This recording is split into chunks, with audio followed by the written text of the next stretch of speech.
क्या बातें कर रही होती नहीं है तुम्हारे को सेट देख पे? रहा हूँ मैं आज। माशाल्लाह। सेट पे क्या कर रही हो? सेट पे तो हम हंसी मजाक, सेट It's पे very तो fun. फन, इतना फन Yeah. करते हैं हम लोग कि एक तो हमारे डायरेक्टर बहुत चलते, Okay. हमारे एडीज बहुत चलते, हमारी पूरी टीम बहुत चलती। तो हम लोगों को ऐसा होता था जैसे हमारा अगर दोपहर में सीन है तो हम लोग को अर्ली मॉर्निंग बुला लेगा, 10 बजे 9 बजे बुला लेगा। मैंने कहा क्यों बुलाया? यार वो मज़ा नहीं आता आप लोगों के वजह। हाँ, ऐसे ही हम आई 4 थिंक ये घंटे पहला सेट होगा जुनैद तुम्हारी भी जिंदगी का है, जो इस तरह का रहा जी है। ऐसा सेट था क्योंकि मेरी ऑफ है ना, मैं फिर भी सेट पे बैठा हूँ। ओह नाइस, वेरी मैं डायरेक्टर के साथ बैठा हूँ स्क्रीन के ऊपर, हम लोग बातें कर रहे हैं, पूरी कास्ट बैठी हुई है। और जिस दिन हमारा शूट नहीं है, किसी के ऑफ है शूट से, हम किसी न किसी के घर बैठे हैं। ओके। वो ऐसा सेट था हमारा। अच्छा मैं इस पे दोबारा आती हूँ, बट मैं बीच में मैं भी अपने फीलिंग्स बता दूं। कल हाँ। की एपिसोड मैंने देखी, तो जब आपने बस रोटी ली मैं ना, आपने एक फैन नहीं, रिएक्शन नहीं। बताता हूँ मैं हाँ। कि मैं बैठा हूँ परसों जाके मेरे फादर के साथ में, एक लड़का आता है, अच्छा यार सेल्फी लोगे? नहीं तो अजरा को बुलाऊं मैं। मैंने कहा हाँ हाँ ले ले। इससे मुझे एक और चीज़ याद आई। मैं ना I went to a shop जूता लेने के लिए अपना ना। अच्छा मैं बहुत ही ज़्यादा, मुझे ना हर हफ्ते का एक क्रेज होता है कि एक नया जूता लेना है, लाइक वाओ, बाइंग। ऐसे अभी बारबी शूज पहने हुए इन्होंने, पता नहीं दिख रहा है कि नहीं दिख नहीं रहे, अलग से सेल्फी दिखा दे। हाँ, बारबी शूज दिखा दे उनके, और वो बैग भी दिखा दे भाई। सो हाँ please. Yes, we must admire. Okay, thank you so पैसे मच। खर्च कर करके तो मिल गए। Oh please, okay, this is independent Farhat right here, okay. तो मैं जूते की दुकान पे गई और मैं वहाँ पे बिल दे रही थी काउंटर पे। तो जो उनका सेल्समैन था वो आया, वैसे तो आप जूता ले रही हैं लेकिन आपकी तो अपनी भी दुकान है ना जूते की। मैं 2 मिनट में बेस्ट लाइन। ओह मैंने कहा हाँ हाँ, मैंने कहा जी जी जी बिल्कुल। ये तो बहुत मजे का। बहुत मजे के रिएक्शन, बहुत बहुत मजे मजे के। के। अच्छा मैं गई थी जब आपने रोटी डाली ना प्लेट में, तो मैंने कहा ये एक्चुअली ना रोटी डाल के सालन लेके माँ के पास लेके जाएगा, लेकिन वासिफ ने रोटी का नवाला बना के खुद खाना शुरू कर दिया। I'm just pulling you like एक तो भूख लगी हुई थी बहुत ज्यादा ऑफिस से। बिकॉज हमारी वासिफ से बड़ी उम्मीदें थी, वासिफ और वलीद से बड़ी उम्मीदें थी कि दो जो भाभीियों के साथ होते हुए देखा इन्होंने, तो अब कुछ वासिफ जो है ना थोड़ा सा वो क्या होगा। सच में ये डिस्कशन हुई थी मेरी डायरेक्टर के साथ भी। मैंने कहा यार ये वासिफ को इतना इविल क्यों दिखा रहे हैं यार, इतना अच्छा बच्चा है यार वो, हमेशा माँ की रिस्पेक्ट करता है और बहुत प्यार करता है उससे, और वो नहीं चाहता कि माँ को तकलीफ हो जब से फादर की डेथ हुई है। तो मैंने डायरेक्टर से बात की थी, मैंने कहा सर मैं अगर उठ के चला जाऊँ या मैं ना खाना खाऊँ? उन्होंने कहा नहीं नहीं हमें दिखाना ही ये चीज़, क्योंकि आगे पूरा जितना भी एपिसोड चलेंगी वो फिर मज़ा नहीं आएगा उस चीज़ का, वो फील नहीं आएगी उन लोगों को, तो वो चीज़ दिखानी है। तो मैं दिल में तो नहीं, उसको भी मैंने अंडर किया। मैंने कहा मुझे गालियाँ ना पड़े, इसको पड़े। मेरी बचत हो जाए। लेकिन फिर भी वो सीन ऐसा था कि कल मैंने जब देखा मुझे खुद दुख हुआ कि ये मैंने क्या किया है, क्यों खाया मैंने खाना। मैं चला जाता उनके पास बुलाने के लिए या पूछा था कि क्यों नहीं आई अभी तक। वो मेरी डिस्कशन हुई है डायरेक्टर से, मैंने कहा सर मैं ऐसे कर लूँ प्लीज़, अच्छा लेकिन नहीं वैसे इन लगेगा। रियल लाइफ जब हम ये वाले सीन्स कर रहे थे ना, तो मैं तहसीन के पास जाके, जो डायरेक्टर हैं इस प्ले के, उनके पास जाके मैं कहती थी सर बहुत बुरा फीलिंग आ रही है, अच्छा नहीं लग रहा है इस तरह का करते हुए, बट ऑब्वियसली हम रियलिटी दिखा रहे हैं, ऐसा होता है।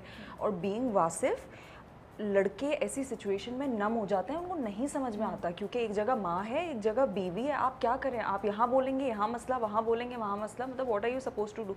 फिर आप ये देखें ना कि अब आहिस्ता आहिस्ता Wasif has become very stressful and agitated, he is always like he is not happy, क्योंकि कहीं से भी उसको तो कंफर्ट मिल ही नहीं रहा ना, because he is stuck in a situation. जो कंफर्ट मिलता है तो ऑफिस में मिलता है या वलीद को देखता है तब मिलता है। अली के साथ, अली कंफर्ट करता है। और ये सीन ऐसा था कि इतना दुख होता था क्योंकि हम सब, समीना हाँ। अहमद जो हमारी अम्मी बनी हुई है, हाँ।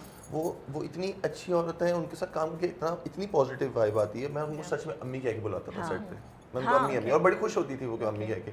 तो जब ऐसे सीन होते थे she is a sweet heart, मतलब तो दिल ऐसे टूटता था ना। और कुछ सीन में तो हम लोग सारे रियल रोए हैं बिल्कुल। मैं तो पूरे ड्रामे में तो रोता ही रहा हूँ ना, रियल रोया हूँ बिल्कुल। जी जी, ये रियल रोते हैं। आराम से रोना चाहता है। हाँ मैं रोता हूँ और ये कोई थोड़ा फीलिंग, सा, और ऐसा ही हूँ मैं बिल्कुल। Nice, okay. बिकॉज वो जो 2 से तो ज़्यादा दफ़ा दिखाया आई थी वासिफ को रोते हुए, 3-4 बार हो चुका है। तो मुझे वो इतना अच्छा पॉइंट लगा, आई थिंक इतना नॉर्मलाइज कर रहे हैं कि मर्द है वो रो रहा है। अच्छा, और वो भी ना, वो नहीं कि एक इंटेंस कोई ट्रेजेडी हो गई है तो उसके ऊपर वो रोए जा रहा है, वो बिल्कुल नॉर्मल जैसे कोई भी इंसान, जैसे औरत- हम रो जैसे हम लेते लोग रो रहे हैं, होते हैं, वो हाँ। बच्चा भी रो रहा होता है तो ही इज क्राइंग, और उसकी बीवी आके उससे पूछे तुम क्यों रो रहे हो।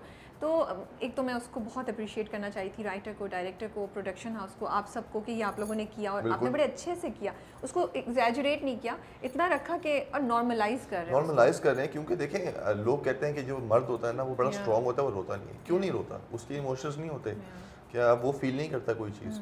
तो हमारे यहाँ पे ना मर्द को ऐसा बना दिया है कि बड़ा स्ट्रॉन्ग सा है, उसके बाद इमोशंस नहीं है। हाँ, थप्पड़ का अगर कोई मार दे मर्द वो सही है किसी लड़की को, और अगर वो रो ले, अपनी फीलिंग्स बयान कर दे किसी के सामने, तो वो कमज़ोर मर्द है। आई थिंक वो बहादुर मर्द होता है जो किसी के सामने अपने इमोशंस रखता है, किसी अपनी जो फीलिंग्स हैं वो अपनी बयान कर सकता है किसी को। आई थिंक वो स्ट्रॉन्ग मर्द है। ये नहीं होता कि सिर्फ चीखना, चिल्लाना या अपने दिल में बात रख लेना। So true. तो वासिफ ऐसा ही है। वासिफ अपनी चीज़ जो है गुस्सा नहीं कर सकता, चीख नहीं सकता, उसके कोई डिसीजंस नहीं है, डिसीजन मेकिंग पावर नहीं है उसके पास। तो वो सिर्फ अपने जितनी भी इमोशंस हैं उसके पास, जितनी भी उसकी फीलिंग्स हैं, वो रो के बयान करता है। उसके पास यही चीज़ तो है। वो क्या करे? वो ना अपने भाइयों से जिक्र कर सकता है, ना अपने बाप से, ना अपनी माँ से। माँ से जिक्र करता है लेकिन उसको पता है कि इनका ही डिसीजन चलेगा, इन्हीं ही पावर है। तो उसके पास यही चीज़ है कि वो अपने इमोशन से ही हर चीज़ बयान कर सकता है। वो रोता है, और आई थिंक रोना कोई बुरी बात नहीं है। लोग कमेंट्स में लिख रहे होते हैं कि पूरे ड्रामे में रोता रहा। कोई चीज़ ही ऐसी, किसी का बाप मर जाए, ठीक है, कोई इतनी मुश्किल आ जाए। आप एक घर में देखते हो कि मेरी माँ के साथ हमेशा ज्यादती होती है, उसको गालियाँ बढ़ती रहती हैं, उसको सुनाती रहती है, आप कुछ नहीं बोल पाते, ठीक है, आप कुछ नहीं बोल पाते, आपके पास वो पावर ही नहीं है कि आप बोल सको। तो आप क्या करोगे? अपनी माँ को देख रहे हो ना जिसे आप बहुत प्यार करते हो, आप रोगे ना। लोग यहाँ पे फिर वो कह रहे होते हैं कि ये रो, अब और क्या करें?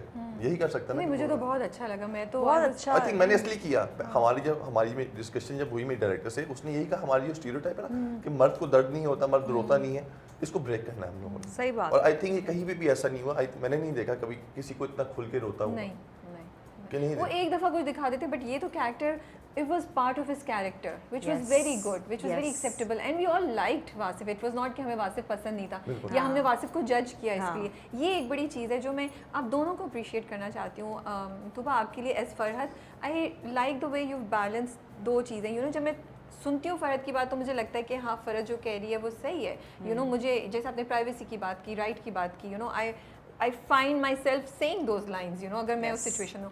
बट जब मैं थर्ड ऊपर से देखती हूँ ना, बर्ड्स व्यू देखती हूँ, तो मैं कहती हूँ नहीं, मे बी फरहद को ऐसे नहीं करना चाहिए। तो ये जो आप दो इमोशंस हमारे अंदर क्रिएट कर रही हैं with your performance, I want to appreciate you and you for that. Junaid, the transition, the arc that we have seen in Wasif, कहाँ से वो मंगनी से पहले वो बातें कर रहे हैं फ़ोन पे, बड़ा अच्छा हैप्पी गो लकी, और अब वो एक बड़ा चिड़चिड़ा सा इंसान बन गया है, यू नो, जो इतनी जल्दी से उसका मूड खराब होता है। And you manage this transition so well. तो मुझे बड़ा अच्छा लगा कि आई थिंक मैं रियल लाइफ में भी ऐसे हूँ, बहुत सेंसिटिव हूँ, बहुत इमोशनल हूँ, छोटी छोटी बात पे ऐसे रोना आ जाता है, ठीक है। तो मैंने वही चीज़ उसमें रख दी कैरेक्टर के सामने। जब मैंने वो कैरेक्टर पढ़ा, उस मेरी अम्मी की 2017 में डेथ हुई थी, और आई थिंक कि वो जो फीलिंग थी, वो जो डेथ वाले सीन पे, वो बिल्कुल रियल थी। मैं बिल्कुल रियल में रो रहा था कि मुझे वही चीज़ फील हो रही थी, क्योंकि वो माहौल ही ऐसा बना हुआ था।